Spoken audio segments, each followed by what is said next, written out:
사랑하는 성도 여러분, 한 주 동안 평안하셨습니까? 일주일 동안 또 세상에서 치열하게 사시느라 고생이 많으셨습니다.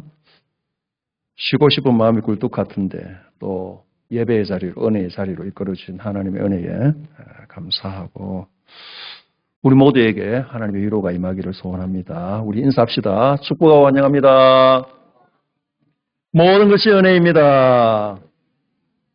주신 말씀을 통하여서 사람의 시선이냐 하나님의 시선이냐라는 제목으로 은혜를 나누고자 합니다. 우리는 지난주에 선한 사마리아인 그 비유를 묵상하였지요. 우리는 당연히 선한 사마리아인으로서 자격은 부족함에도 불구하고 선한 사마리아인이 되어야 하겠다. 그렇게 생각하며 노력하고 살았습니다.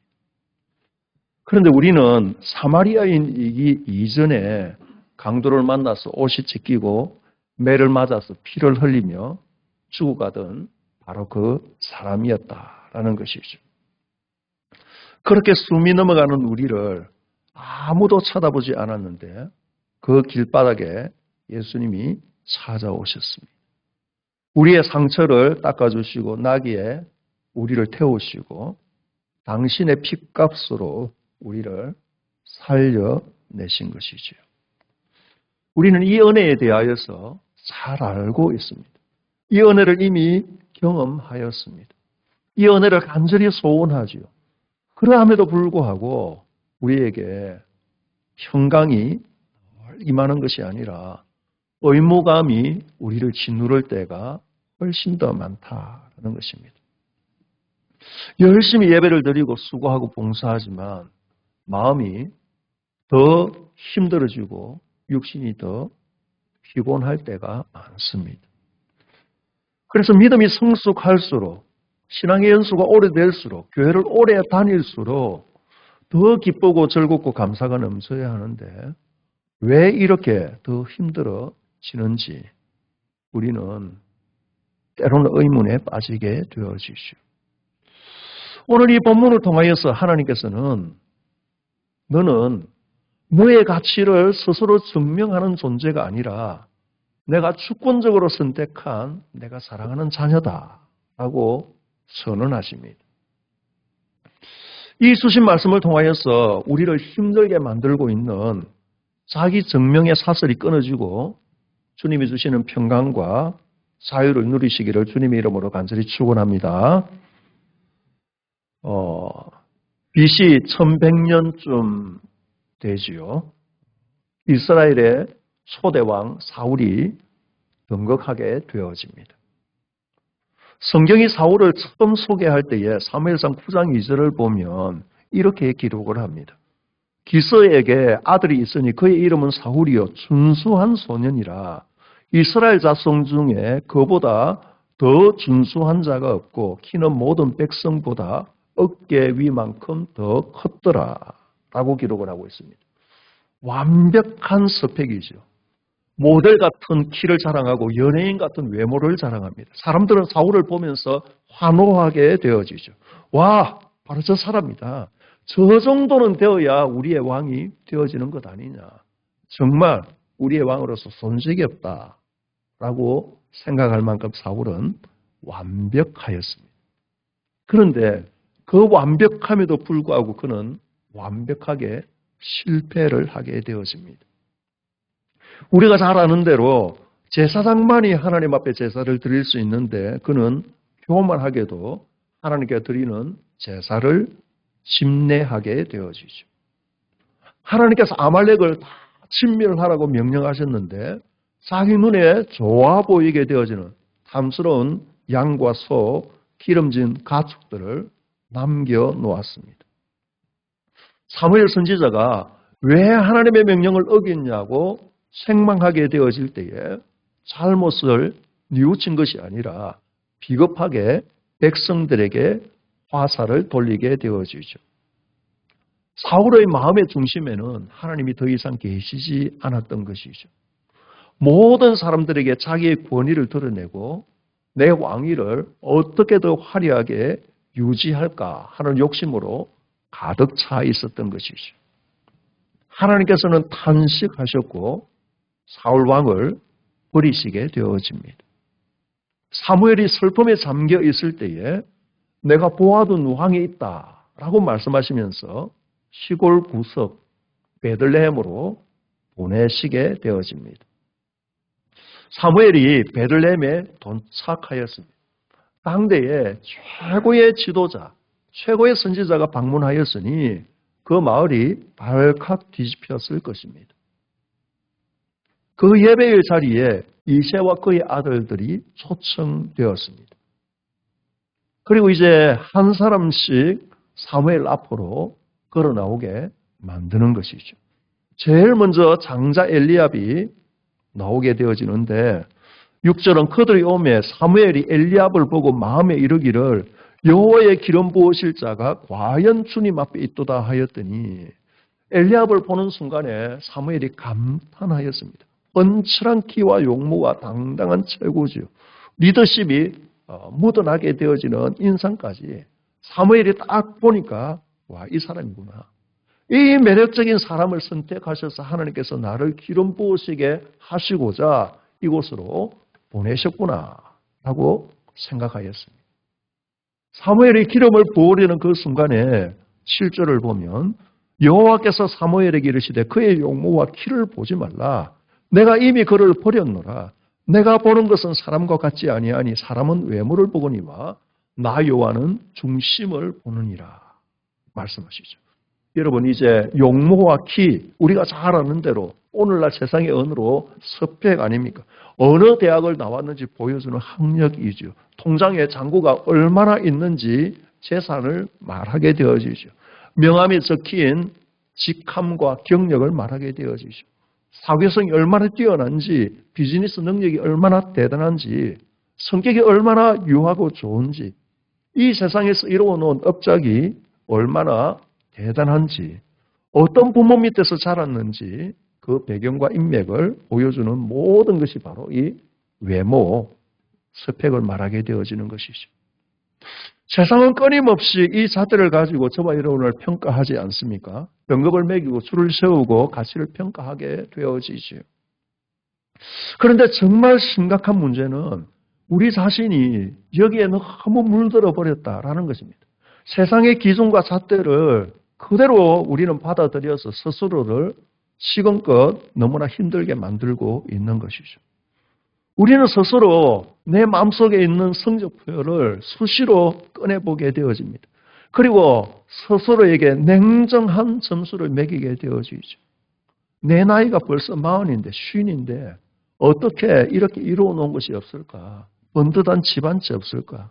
남들은 저렇게 멋있게 살아가는데 나는 이 직장에서 정말 이렇게까지 힘들고 애쓰며 살아가는데도 정말 미래가 없구나. 다른 집 자녀들은 명문대에 가고 대기업에 들어갔다는데 우리 집안 애들은 왜 이럴까? 나는 부모로서 자기 미달이 아닌가? 끊임없이 스스로 깎아내리게 되어지죠. 내 손에 쥐어진 이 보잘것없는 조건들을 바라보면서 우리는 낙심하게 되어지고 자존감이 떨어집니다. 반대로 어쩌다 나보다 더 못한 사람들을 바라보게 되어지면 어깨에 힘이 들어가게 되어지고 타인을 무시하고자 하는 마음들이 생기게 되어집니다. 철저하게 외모의 노예가 되어져서 살아가는 오늘 우리들의 모습인 것이죠. 사랑하는 성도 여러분, 부모가 자녀를 사랑하는 이유가 무엇입니까? 이 아이가 시험에서 전교 1등을 해왔기 때문입니까? 아니면 그 아이가 대기업에 합격하여서 부모에게 두둑한 용돈을 주고 자랑거리가 되어지기 때문입니까? 아니죠. 만약에 성적 때문에 사랑한다면 시험을 못 본 날은 그 아이는 내 자식이 되어줄 수 없습니다. 성공해서 내 위신을 세워주지 않는다면, 나에게 도움이 되지 않는다면 내 자식이 아니어야 하죠. 그런데 우리의 마음은 그렇지 않습니다. 오히려 자녀가 실수를 하거나 실패해서 주저앉아 있을 때에 부모의 마음은 찢어지게 되어지죠. 왜입니까? 공부를 잘하고 못하고 성공하고 안 하고의 문제가 아니라 그 아이가 내 자식이기 때문입니다. 아이가 아파서 아무것도 안 하고 누워있으면 너 왜 오늘 아무것도 안 하고 누워있니? 너는 왜 이렇게 못났니? 라고 다그치는 부모는 이 세상에 없습니다. 그저 건강하게 살아가기를 소원하는 것이 연약한 자녀를 바라보게 되어지는 부모의 마음이죠. 사랑하는 성도 여러분, 육신의 부모가 이렇는데 우리를 지으시고 창조하시고 그 아들의 생명과 맞바꾸신 하나님이 우리를 바라보시게 되어지는 마음이 어떠하실는지. 하나님은 우리를 세상의 저울 위에 놓고 평가하시는 분이 아니십니다. 하나님은 계속해서 우리들에게 말씀하시는 것이죠. 나는 너의 성공을 바라는 것이 아니라 너라는 존재 자체를 사랑한단다. 너가 나에게 바친 업적과 헌신의 크기를 내가 좋아하는 것이 아니라 내 앞에 늘 엎드려서 있는 너의 상하고 통회하는 마음, 나를 사랑하는 그 마음의 중심을 내가 좋아한단다. 주님은 우리들에게 그렇게 말씀하시는 것이죠. 그러므로 사랑하는 성도 여러분, 오늘 우리는 세상이 우리들에게 더 쉬운 가짜 정체성, 그것의 옷을 벗어버려야 합니다. 하나님이 우리들을 바라보시는 것은 외모가 아니라 오직 하나이죠. 주님을 향한 중심, 예수님 없이는 나는 살 수 없는 존재입니다. 그렇게 고백하게 되어지는 그 가난한 영혼, 그 영혼을 주님이 바라보시는 것이죠. 둘째 아비나답이 지나가고 셋째 삼마가 지나가지만 여호와께서 택하지 않으셨습니다. 7째까지 다 통과하였는데 하나님의 사인이 떨어지지가 않습니다. 온 집안이 얼마나 어색했겠습니까? 당황하였을 것입니다. 하나님이 이 집에 이스라엘의 왕을 준비하셨다고 해서 왔는데 7명 전원이 탈락하였으니 선지자의 체면이 말이 아니고 사무엘이 당황하게 되어지고 이새의 가족들이 얼마나 황당했겠습니까? 사무엘이 묻는 것이죠. 너 아들들이 다 여기 있느냐? 이새가 너무 덤덤하게 대답하는데요. 아직 막내가 남았는데 그는 양을 지키고 있습니다. 사랑하는 성도 여러분, 이 짧은 문장 안에 얼마나 큰 아픔과 소외가 숨겨져 있는지 우리는 살펴볼 필요성이 있습니다. 한번 지금부터 3100여 년 전에 그 역사 현장으로 우리가 들어가 보면요. 시골 마을에 위대한 선지자 사무엘이 왔습니다. 특별히 이새의 가족을 초청해서 거룩한 제사를 드리겠다고 합니다. 온 가족이 목욕 제개를 하고 가장 좋은 옷을 입고 엄숙하고 장엄한 모습으로 예배의 자리에 초대를 받았습니다. 이새의 7 아들 중 한 사람이 왕으로 되어질 것이다라는 생각을 하고 있었을 것입니다. 기대를 안고 왔는데 그 찬란하고 영광스러운 자리에 단 한 명이 초대받지 못하였습니다. 다윗, 그는 지금 맹수들이 우글거리는 들판에서 혼자 흙먼지를 뒤집어 쓴 채 양떼를 지키고 있는 것이죠. 사랑하는 성도 여러분, 궁금하지 않습니까? 10손가락 깨물어서 한 손가락도 아프지 않는 손가락이 없는데 왜 이새는 이 막내 아들 다윗을 이 중요한 자리에 부르지 않았을까요? 몰라서 혹시 깜빡하였을까요? 아닐 것입니다. 가족들조차도 다윗은 왕의 후보가 되어질 수 없다라고 생각하는 것이죠. 거룩한 예배의 자리에 나올 만한 자격이 없다. 가장 위대한 지도자 사무엘을 만나볼 자격이 없다라고 생각하는 것이죠. 부모의 눈에, 형들의 눈에 다윗이 그러한 존재였던 것이죠. 아유, 쟤는 아직도 어렸어. 철부지랐어. 데리고 와봤자 아무 쓸모가 없는데 그냥 귀찮기만 하지. 들판에 가서 그냥 지금까지 해왔던 대로 그냥 양이나 치고 있으면 되지. 그게 딱 지 수준이야. 철저하게 배제당하고 있는 것이죠. 가족이라는 울타리 안에서조차 존재감을 인정받지 못하고 소외당한 채 살아가고 있었던 다윗이었습니다. 베들레헴 마을에서 잔치가 벌어지고 선지자가 와서 축복 기도를 하고 있는데 그런 소식이 들려오는데 자기는 갈 수가 없습니다. 그 쓸쓸한 들판에서 아마 10대 소년이었을 것입니다. 다윗의 마음에 얼마나 서운함과 외로움이 스며들었을까요? 왜 나는 항상 뒷전이지? 왜 나만 이렇게 힘든 일을 해야 하지? 왜 아버지는, 왜 형들은 나를 이렇게 무시하는가? 나도 그 예배의 자리에 갔으면 좋겠는데 모든 사람들이 한 번이라도 얼굴을 보기를 원하는 그 위대한 선지자 사무엘을 한번 만났으면 좋겠는데 이런 생각이 분명히 들었을 것입니다.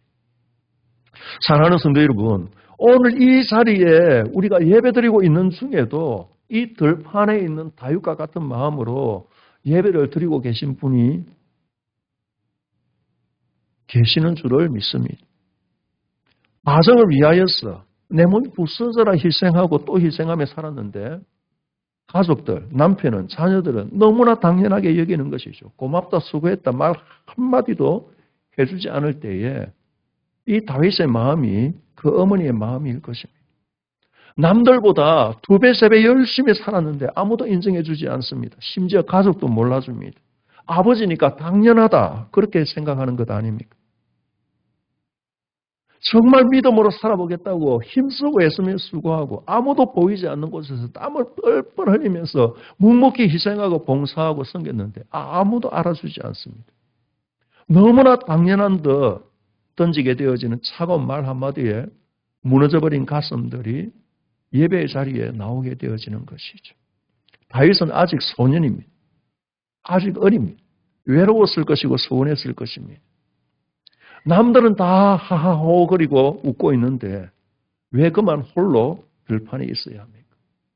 하나님은 그의 억울함과 눈물을 아니 그의 존재를 알고는 계시는 것일까요? 주님께서는 다윗을 보고 계셨고 오늘 이 본문을 통하여서 그의 삶이 바뀌게 되어지는 결정적인 계기가 사람들의 눈길이 아니라 하나님의 눈길에 있었다라는 것을 우리들에게 보여주고 있습니다. 그의 가족조차 그를 지워버렸는데 우주의 통치자이신 하나님이 한순간도 떼놓지 않고 정확하게 다윗을 보고 계셨던 것이죠. 하나님은 화려한 조명이 비추는 웅장한 무대 위에 시선이 머무르지 않습니다. 하나님의 시선은 아무도 알아주지 않는 골방에서 눈물 흘리며 기도하는 사람에게 머물게 되어지죠. 자기를 희생하고 자녀를 위하여 부르짖는 어머니의 기도에 하나님은 귀를 기울이시게 되어집니다. 그리스도인으로 살아가기 위하여서 그 정체성을 지키기 위하여서 손해를 감수하고 묵묵히 주님의 말씀에 따라서 살아가게 되어지는 그 고독한 수고의 길을 주님이 함께 걸으시는 것이죠. 아무도 알아주지 않음에도 불구하고 주님을 위하여서 성도들을 위하여서 수고하고 애쓰는 그 손길을 주님은 반드시 기억하고 계시는 것입니다. 우리가 세상에서 잊혀진 것 같고 내 인생이 저 들판에 처박힌 것처럼 보잘것없어 보이게 되어지는 그 순간에 세상이 알아주지 않는 그 순간에 바로 하나님께서 당신의 눈으로 나를 단독으로 주목하고 계시다라는 사실을 우리는 기억해야 합니다. 사람을 보내어서 그를 데려오라. 그가 여기 오기까지는 우리가 식사의 자리에 앉지 않겠다. 하인들이나 누군가 들판으로 뛰어갔을 것입니다. 다윗이 숨을 헐떡이며 제사자리로 뛰어 들어왔을 것입니다.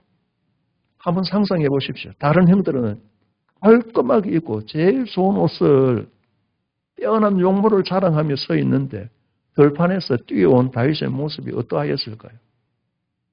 온몸이 먼지투성이었을 것입니다. 양냄새와 그름 냄새가 진동하였을 것입니다. 인간적인 기준에서 보게 되어지면 왕이 아니라 일개 재상도 할 수 없을 만큼 초라하기 거지없는 몰골이었던 것이죠. 그런데 다윗이 들어오게 되어지는 순간에 하나님의 음성이 들립니다. 이가 거니 일어나 기름을 부어라. 사무엘이 아마 깜짝 놀랐을 것입니다.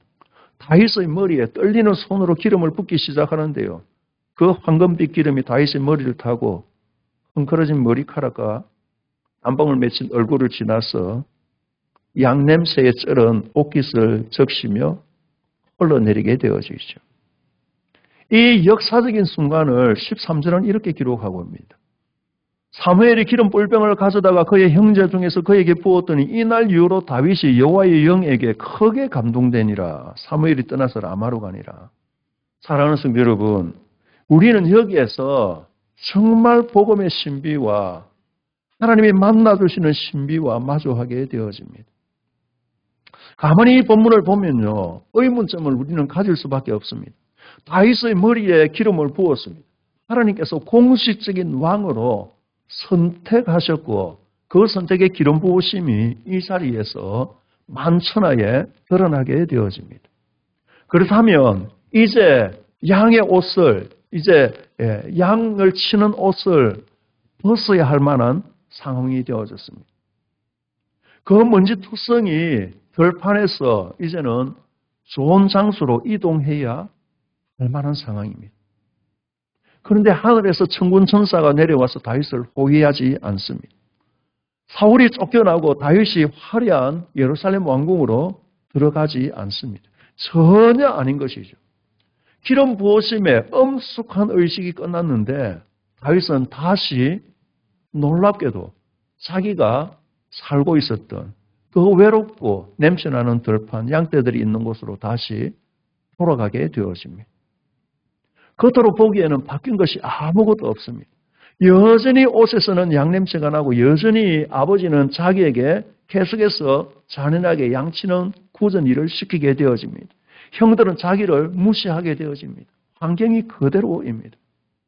블레셋과의 전쟁이 났을 때에 형님들에게 심부름을 시키게 되어지는, 먹을 것을 가져다 주라고 말하게 되어지는 그런 일들을 지속적으로 할 만큼 다윗은 계속해서 무시를 당하게 되어지는 것이죠. 현실의 장벽이 여전히 높습니다. 사울이라는 왕이 서슬퍼렇게 아직도 살아있는 것이죠. 그런데 사랑하는 성도 여러분, 그 모습이 그대로인데 단 하나 본질이 바뀌었습니다. 다윗의 정체성이 바뀐 것이죠. 그 집안에서 쓸모없는 눈칫밥 먹던 소람 막내 목동이었는데 기름 부으심의 그 순간이 지나고 난 이후에 그는 더 이상 평범한 목동이 아니었습니다. 현실은 여전히 들판에 있음에도 불구하고 이제 그는 온 우주의 왕이신 만군의 여호와 하나님께서 인정하신 이스라엘의 구별되어진 선택되어진 왕이 되어진 것이죠. 이것이 십자가의 복음입니다. 우리가 예수 그리스도를 믿고 구원받았다고 해서 그 다음날 아침에 눈을 떴을 때에 내 아파트의 평수가 20평에서 50평으로 바뀌지 않습니다. 내 통장의 잔고가 갑자기 몇 억씩 불어나지 않습니다. 직장에서 초고속 승진을 하지 않습니다. 우리의 현실은 여전히 팍팍하고요. 수입은 늘 간단간단하고요. 육신의 연약함과 질병의 고통이 끊임없이 우리 속에 남아 있습니다. 환경이 그대로임에도 불구하고 우리가 우리 속에서 가장 위대하고 본질적인 변화가 일어난다라는 것을 우리는 믿어야 합니다. 우리의 신분이 바뀐 것이죠. 우리는 죄의 노예로 살아가던 존재인데 세상의 눈치를 보며 살아가던 존재인데 하루하루 숨막히게 내 자신을 증명해야 하는 가련한 존재였는데 우주의 통치자이신 하나님의 자녀가 되었습니다. 하나님의 눈에 세상 그 무엇과도 바꿀 수 없는 가장 귀하고 보배로운 선택받은 존재가 되어진 것이죠. 종과 노예는 주인의 인정을 받기 위하여서 뼈가 부러지도록 일을 해야 합니다. 그러나 자녀는 다르지 않습니까? 자녀는 부모의 사랑을 받기 위하여서 공부하고 일하는 것이 아닙니다.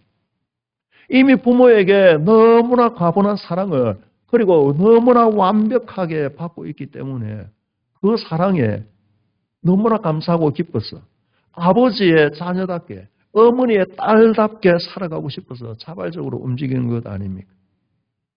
세상의 종교, 세상의 가치가 우리들에게 끊임없이 너 가치를 증명하면 내가 너를 인정해주고 사랑해주겠다라고 노예의 삶을 강요하게 되어집니다.